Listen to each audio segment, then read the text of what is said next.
Ushobora kuba uri mu rukundo canke ushobora kuba ufise umukunzi, ariko ugasanga buri munsi muvugana ama message asanzwe canke mwandikirana amajambo asanzwe, ndetse rimwe na rimwe ukibaza amajambo umubwira ukayabura, ugasanga uriko usubiramwo vya bindi nyene canke uriko umubwira amajambo atarakwiriwe kumva mw'uwo mwanya, ariko ico womenya coco mu rukundo hama hakenewe ibintu bishasha.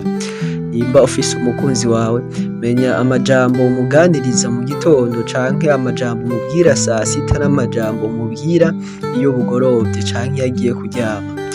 Uyu munsi rero ngiye kukubwira amwe mu majambo ushobora kubwira umukunzi wawe canke ushobora kwandikira umukunzi wawe iyo hageze mw'ijoro agiye kuryama agasinzira ameze neza kandi agasinzira azi yuko hariho umuntu amwitaho bivanye n'ibibazo wamubajije, ukamubaza ibibazo vyari bikenewe ko abazwa nk'umukunzi wawe kugira ngo vyerekane yuko atandukanye n'abandi bantu mu buzima bwawe, kandi iyo umubajije ivyo bibazo aca abona yuko uri uw'agaciro canke ari uw'agaciro mu buzima bwawe. Ikaze kuri G4G, nimba uri mushasha wisanze hano hantu kora subscribe kugira ngo tubandanye tujana buri munsi uko bukeye uko bwije. Nimba ubikoze uri umuntu w'agaciro kuri twebwe, ikaze mu muryango musha.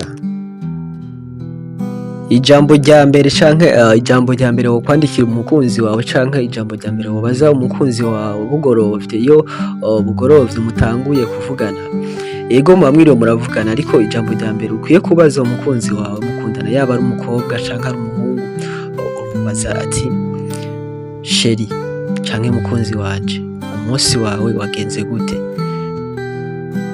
Iki ni ikibazo abantu bari mu rukundo bakunda kumva canke bakunda kubazwa kugira ngo babone yuko bitaweho n'aba bakunda.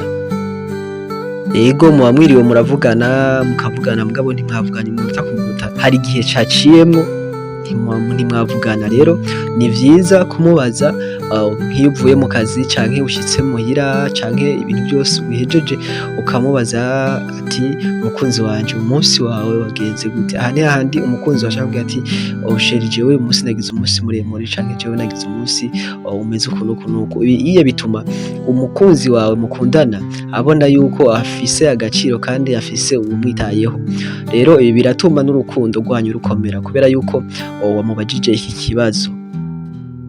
Ikindi kintu ca kabiri ukwiye kumubaza canke ukwiye kumuvugishako, ukumubaza ati sheri ubu uruhoho umerewe gute? Kuvuga ikibazo ca mbere yakwishuye umunsi ingene wagenze, nimba umunsi wari umeze neza canke umunsi yarushe cane canke sinzi uko biba vyagenze bivana n'ivyo yakwishuye, ariko ikibazo ca kabiri ukwiye kumubaza uca umubaza ati none ko vyagenze uku n'uku n'uku, none wumva umerewe gute ubu naho? Ibi bituma swate umukobwa umusheri wari umukobwa canke umuhungu uri kubaza umuntu mukundana, bituma abona yuko hariho akandi kantu ushaka kumenya umuntu aho ingene amerewe. Ukuvuga wamubajije umunsi w'ingene wagenze, ubu naho ushaka kumva ingene amerewe. Ibi biratuma urukundo rwanyu rukomera. Nimba nawe ufise umuntu mukundana canke umuntu musohokana canke umuntu wawe wa hafi, gerageza mu kumuba hafi mw'aya majambo umubaza utu tubazo, rimwe rimwe azobona ko ari uw'agaciro mu buzima bwawe.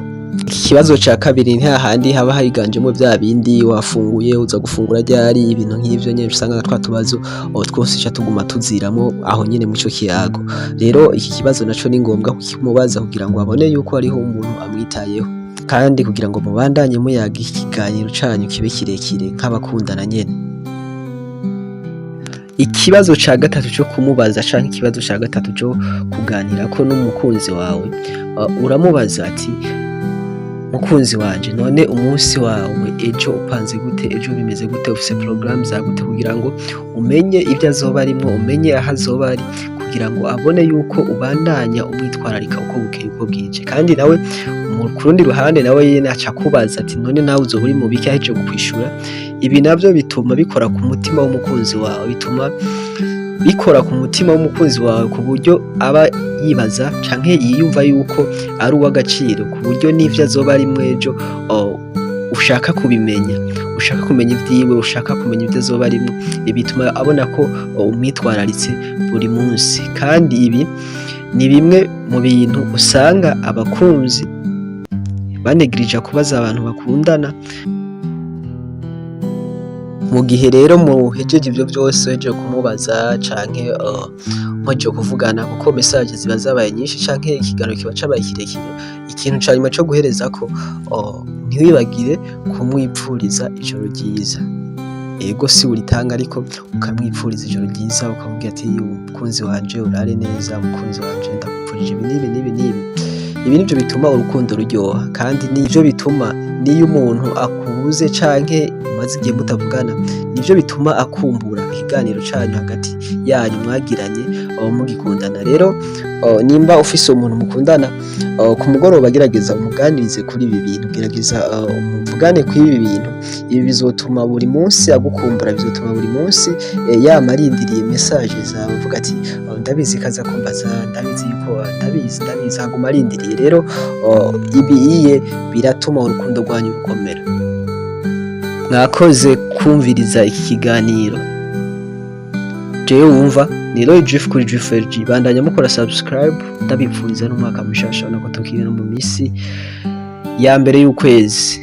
Imana izibane namwe, murakoze cyane.